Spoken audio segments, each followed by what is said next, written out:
Ethan Parker never thought a single knock on his door could rewrite the story of his life, but that night, the night the rain fell like the sky itself was breaking, it changed everything. He'd been making microwave mac and cheese for his 7-year-old son, Noah. They were still finding their rhythm, just the two of them, ever since Ethan's wife, Emily, had passed away 2 years ago. Loss teaches you how to hold tight to what you still have. It also teaches you how to see what others might be losing, too. So when Ethan looked out his window and saw a figure, drenched, shivering, cradling a little girl in her arms, standing by his fence under the floodlight, something tugged at him harder than fear or doubt.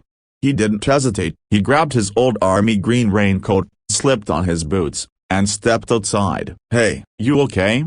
he shouted over the storm. The woman turned, her face pale but eyes sharp. She wore a soaked Army Reserve uniform and held a thin blanket around her daughter, whose tiny wheelchair was stuck in the mud. "I'm sorry," she called out. "I didn't mean to bother you. My car broke down." We tried to walk to the bus stop, but she glanced at the child, whose head rested limply on her shoulder. "She's not well. She needs her meds." I didn't know where else to go." Ethan looked at the little girl, no older than Noah, her hair plastered to her forehead, cheeks burning with fever. Without another word, he splashed through the puddles and lifted the girl into his arms. "Come on, you're not going anywhere tonight," he said firmly. Inside, the warmth hit them like a promise. Noah peeked out from behind the couch, eyes wide at the sight of this strange new pair. "This is?" Ethan asked gently. "Sergeant Riley Monroe," she replied. "And this is Lucy." "Welcome," Ethan said, catching her gaze. "You're safe here."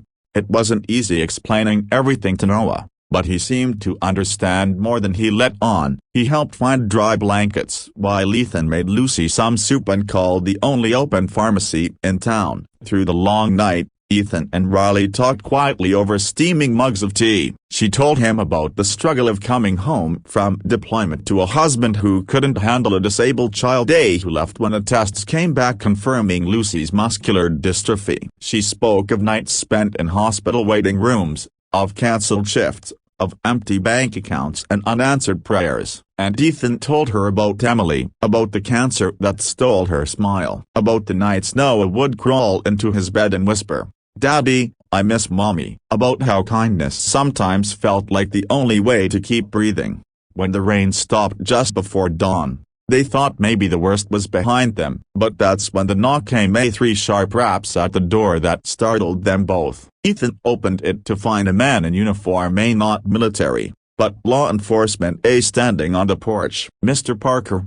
the officer asked. "Yeah, I'm sorry to bother you, sir. We had an APB out for Sergeant Monroe and her daughter. There was a misunderstanding. Her ex-husband filed a complaint. He claimed she took Lucy without permission." Riley's face drained of color. She grabbed Ethan's arm. "He's lying. He never even visits her. He wants custody to avoid paying child support. He thinks he can just take her away." Ethan felt something primal stir in his chest, a kind of protective rage he hadn't known since he'd lost Emily. He stepped forward, blocking Riley and Lucy behind him. "Officer, I think you should know this woman hasn't done anything wrong. She's been here all night. You can check the security camera at the pharmacy." She picked up Lucy's meds, not running from anyone. There was a tense silence, broken only by Lucy's soft cough from the couch. The officer hesitated, looking at the little girl. Finally, he nodded. "I'll note your statement, Mr. Parker. For now, they're free to stay." "I'm sorry for the trouble." When the door closed, Riley fell to her knees, sobbing into her hands. Ethan knelt beside her and took her hand in his. "You're safe," he said again, voice steady as a promise. "You're not alone anymore."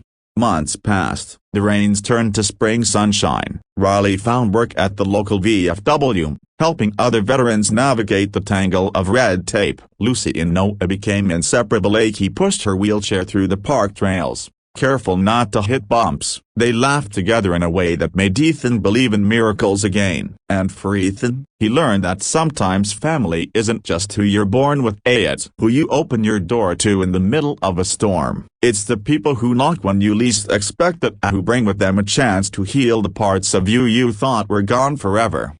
So when that one knock came, It didn't break his life apart, it put it back together. Because kindness isn't about fixing everything. Sometimes, it's just about standing in the rain with someone until the sun comes back. And when it did, Ethan, Noah, Riley, and Lucy were there together. A new kind of family, born not out of blood, but out of the simple, stubborn belief that no one should ever have to weather the storm alone.